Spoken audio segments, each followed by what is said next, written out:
Welcome, you guys. Today, we're going to go over everything that's included in the new Season 2 Reloaded update. First up is an event. We have the new Path of Ronin challenges. Forge a new path with all challenges to unlock new camos, including the Winds of Ash, which I believe is the one shown right here. Complete all 10 challenges to earn another new camo for every weapon, Blooming Blossoms, as well as a golden charm that represents your dedication for following the Path of Ronin. Then we have another new event, St. Patrick's Day. Basically, it seems that there's going to be a rainbow near rivers, and you have one shot to go over and find out and see what is at the end of the rainbow. I'm guessing, it's going to be some really cool loot. Maybe we get a cool weapon blueprint. The thing I don't know is I don't know if this applies to DMZ. So if you guys have already been in DMZ on the new update that came out today and have seen this rainbow, let me know in the comments below. We also have the next raid. This is Atomic Raid Episode 2. Reminder, play Episode 1 first to avoid spoilers, they said. We find Price, Gaz, and Farah where we left them at the end of Episode 1, and Atomic Raid story will pick up from there. Complete Raid Episode 2 to unlock Bad Booney Operator skin for Captain Price. Also have a brand new weapon called the Tempest Torrent Marksman Rifle. This hard-hitting DMR from the Tempest armament offers the versatility of an M4 platform and the velocity impact of 7.62 rounds. A patient hand and keen eye will result in on-target shots and quick kills. This can be acquired via weapon challenges for free or purchasing it in a store bundle. Now, reminder, in DMZ, you can have somebody that already has the weapon drop it for you. You can then pick it up, and as long as you extract with it, you will unlock it. So keep that in mind. Also have a few weapon balancing changes. We have some changes to the STB 556. We have some changes to the RAL MG, the RPK, the Sakin MG38. We also have a slight change to the marksman rifle. It says increased time period to trigger double kills for challenges. So that's really more of something for camos, not something we need to worry about. They adjusted SMGs a bit here. They got the MX9, the Bass P, P90, the Vel 46, and the Lachman sub. The Lachman subs looks like it got some nerfs and some buffs. A little interesting. And what I know a lot of you have been waiting for is they nerfed the KV broadside shotgun. In return, they also actually buffed Bryson 800 and Bryson 890 on slug ammo types to the head. So maybe it's possible that those shotguns are going to one-shot three-plate players to the head. I don't know. We need to find out and do some testing. Outside of that, it looks like we got some global attachment changes. So one huge global change, reduced recenter speed of flinch, right? So they've just made some changes to flinch. When you're getting shot at, how much flinch is happening and how hard it is to aim during that time is going to be changed. Looks like it's going to be reduced, which means AI or players shooting you, it's going to be easier to shoot back, which is, I think, is a really good thing. They've also changed a lot of the ammunition. Looks like they've kind of done a rework here. They removed the penalty of bullet velocity from hollow points. They changed the healing delay timer and removed the damage range penalty on frangible. They removed recoil penalty and increased the flinch impaired on players for overpressure rounds. Those ones could be really nice. They adjusted the 12 gauge Dragon's Breath. That's on the shotguns. Again, just a nerf to that. And they added a minimum damage against armor for the 12 gauge slugs and HE slugs. So again, that's probably a buff to the slugs. Another huge change, and I want a lot of you DMZ players to keep in mind this change right here. Under barrel launchers. They've removed the movement penalty from grenade launchers.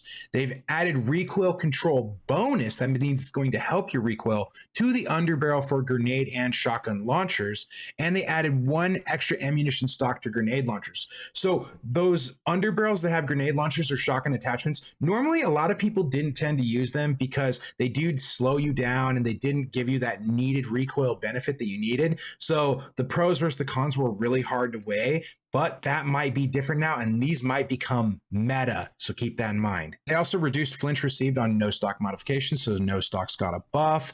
Looks like they buffed bipod grips a little bit, under barrel grips a little bit, and muscle attachments, including breachers, which I don't think is a huge deal, but it's definitely appreciated. We'll take it. Optics got a huge buff this round, you guys. So for optics, we got reduced ADS penalty on hollow optics, as well as reduced movement speed penalties on hollow optics.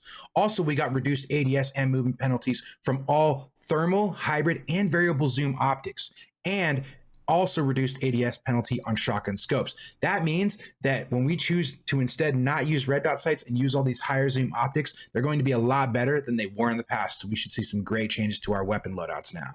They also did some buffs to some comb attachments. They fixed a handling stat on them. They also buffed equipment. So frag grenades, claymores, and syntax all do more damage against armored AI and players. They did some fine tuning to audio, so we should be able to hear better. Some user interface updates. They made new menus for weapon and camo challenges and other things like that, especially that annoying message where it says update requires restart. Instead of it saying that, it'll just restart the game now, so we don't have to see that annoying message. Also, they added a new accessibility setting called inverted flash. Basically, when a flashbang hits you, instead of your screen turning pure white, it'll actually turn pure black. So if you don't like that bright flash in your eyes, feel free to change that new setting. They also had a few updates to Special Ops Cooperative, so if you guys are into that, make sure to read these here and check that out. On to multiplayer, we get a new map. This is called Himlat Mat Expo.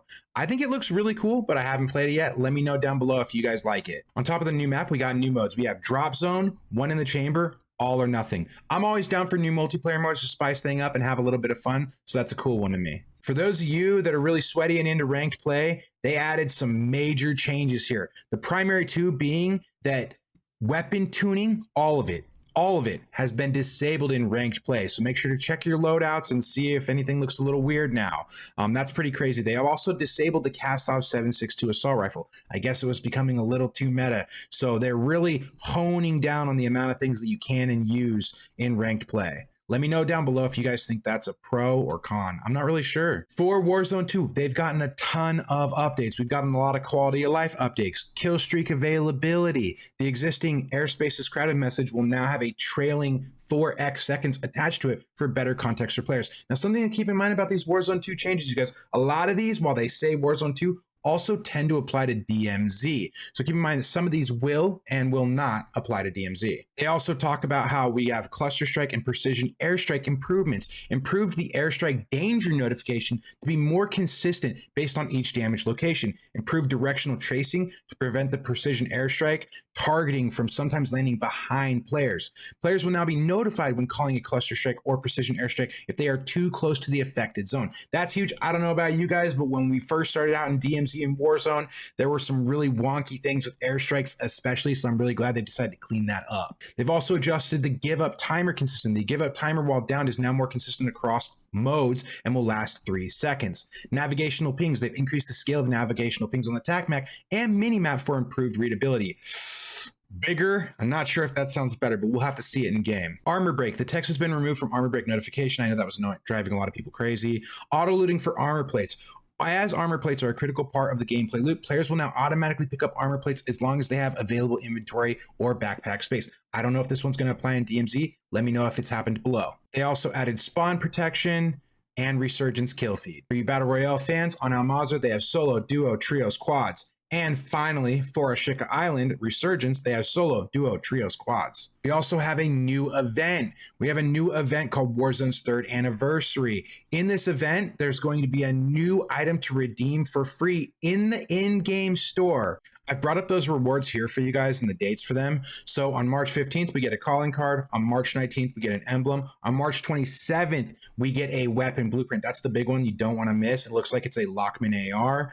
On March 23rd, we get a sticker. On March 31st, we get another calling card. On April 4th, we get a vinyl, and I'm not exactly sure if that goes on the gun or if that goes on vehicles. I think it goes on the gun because this picture says Verdansk 84, and that looks like it matches up there. And then on April 8th, we get a birthday charm. Make sure not to miss out on these guys. These guys, this is going to be in the store. You're just going to go down. It's going to look like this little green gift right here. You're just going to click it and claim it for free. They've also done some pacing updates to Warzone. You're really going to have to play to understand how those feel. They've also done some gameplay adjustments to Warzone as well. It looks like they're really trying to speed up the game and makes things feel a bit smoother, as I know that's been a large complaint from the Warzone community. And now we're on to the juicy DMZ content, you guys. Now for DMZ, one huge thing that this update is bringing, probably the biggest thing this is bringing to DMZ, is the DMZ combat record. DMZ combat records will launch with Season 2 Reloaded, but will not aggregate previous game history. What that means is all of the stuff we've done before, like in terms of player kills, AI kills, whatever this thing's going to be recording isn't going to be counted. It's not really a big deal. Just know that it's going to be counted moving forward, and you're going to unlock that after your first 5 DMZ matches. They've also updated the usage requirements for Building 21 access cards. Players no longer need to bring Building 21 access cards into a match by equipping them prior to infiltration. even though to my knowledge, you didn't have to equip them anyway. So that one's a little weird, but at least they're clarifying that. At least one player in the squad must have a Building 21 access card in their inventory to allow infiltration. If a player does not infill into Building 21 with an access card in their backpack, they will lose that card if they do not extract with it. So it does seem like maybe the pro here is that you can bring in the Building 21 card, and if you exfil, it will keep the card. I don't know. Let me know if you guys know how you feel about those changes and what that means. This change only impacts Building 21 access cards and not the access/key cards for lock spaces inside Building 21, as those must still be equipped in your backpack prior to infiltration. I figure that's a given. Also, enemy combatants in DMZ can now operate or arrive in a variety of vehicles, not just armor trucks. So we're going to see AI moving around in different vehicles. I wonder if they're going to use LTVs with machine guns on top, because that sounds pretty crazy. And will they operate in helicopters on their own that we could take and steal from them? That sounds pretty cool. They've also added some variations to infiltration and exfiltration points. You guys, so spawn points are going to be moved around, and there's going to be some new exfil points. So that's going to be pretty interesting as always. I'm glad that they're trying to constantly improve that. The Destroy Supplies contract has been updated to reveal 4 of the closest safes instead of all of the safes within a distance of the contract. That's a huge change. I feel like that's a nerf to the Destroy Supplies contract, but maybe it's one that was needed. They also reduced the total number of vehicles in the modern city for even more distribution of vehicles throughout Al Mazrah. So I was right. Vehicle distribution was weird, especially in the top left of the map. There really wasn't vehicles very often, and it was kind of frustrating. Enemy combatants now have a small chance to drop upgraded weapons upon death. So AI can now drop us better guns. That's amazing, you guys. That's a huge buff for us as players against the AI. They've also fixed a bunch of DMZ bugs. That includes the munitions duplication glitch, also the weapons insured duplication glitch. But unfortunately, they haven't fixed the ISO's 45 round mag. So hopefully they do a hot fix for that soon. Otherwise, we're still going to be running around with 30 round mags if you like the hemlock. That's all we have for Season 2 Reloaded, you guys. We got about a month left till Season 3. So we're going to see huge changes coming then. For now, this will do. It's not everything we wanted, but at least it's something. Anyways, hope you guys appreciate the content. Make sure to like, comment, subscribe. Helps me, helps the algorithm. I'll see you guys next time. Peace.